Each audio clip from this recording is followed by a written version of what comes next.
So, wie versprochen haben wir auch eine Tastatur aus dem Hause TT Esports. Dabei handelt es sich um das NACA Gaming Keyboard.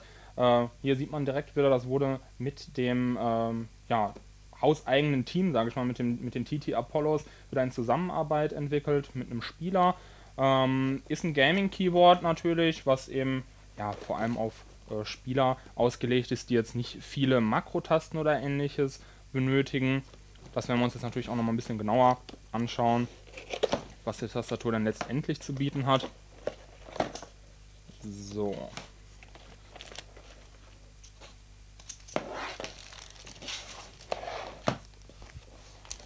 So, hier haben wir wieder ja, ein bisschen Zusatzausstattung.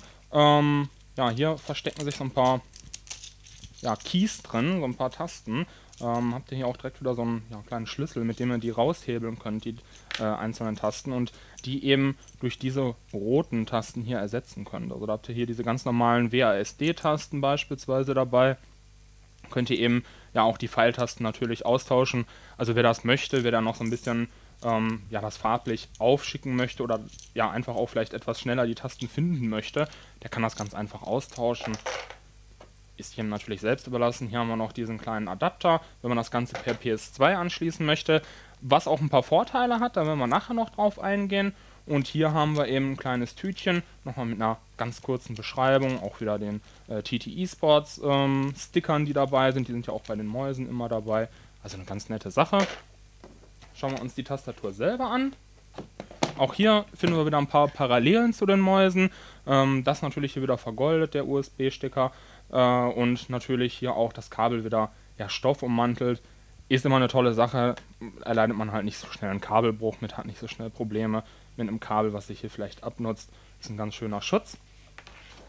Die Tastatur selber ist 880 Gramm schwer, also so im mittleren Bereich, also nicht besonders schwer, kann man also auch gut mal transportieren. Beleuchtet ist hier wieder der Battle Dragon, das kann man hier ganz einfach über diese F12-Taste steuern, zusammen mit Fn, und dann kann man eben die Beleuchtung ein- und ausschalten. Ansonsten sind die Tasten aber nicht beleuchtet, also wer jetzt irgendwie darauf Wert legt, dass die Tastatur ansonsten auch beleuchtet ist, der findet diese Funktion eben hier nicht. Da ist eben nur dieser Battle Dragon beleuchtet.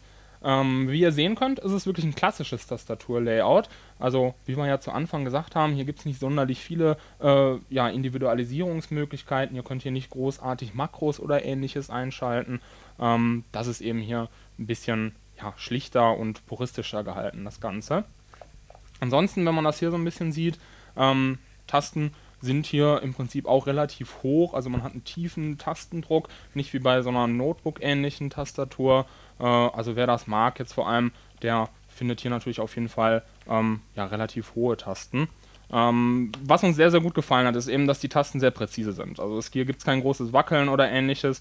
Wenn man hier drauf drückt, hat man hier wirklich einen sehr präzisen Tastenandruck. Lautstärke hält sich auch im Rahmen. Also da macht man nicht das ganze Haus mit wach, wenn man hier mitschreibt. Das geht auf jeden Fall. Ja, ansonsten natürlich eine schöne Sache, hat hier natürlich auch diese Anti-Ghosting-Funktion, das ist immer sehr wichtig. Heißt ganz einfach, wenn ihr mehrere Tasten gleichzeitig drückt, zum Beispiel bei einem Shooter ja, seitwärts lauft und dann vielleicht noch springt und noch reloadet oder ähnliches, gibt es hier keine Probleme, denn ihr könnt hier schon standardmäßig 12 Tasten gleichzeitig drücken, werden dann auch alle problemlos verarbeitet. Wer das Ganze über PS2-Anschluss anschließt und nicht über USB, also über diesen Adapter hier, der ist ja dabei, der ist mitgeliefert, der kann sogar 16 Tasten gleichzeitig drücken. Aber ja, im Prinzip, wer drückt schon 16 Tasten, also mit 12 Tasten solltet ihr auch auskommen, wenn ihr das Ganze nur über USB anschließt. Ja, wichtig noch, Verzögerung lässt sich hier auch mit dem PS2-Adapter verringern. Man hat ansonsten eine Verzögerung beim Tastendruck von 32 Millisekunden, ist also auch schon nicht sonderlich hoch. Das Ganze lässt sich dann noch in 4 Stufen auf 4 Millisekunden runtersenken, das Ganze.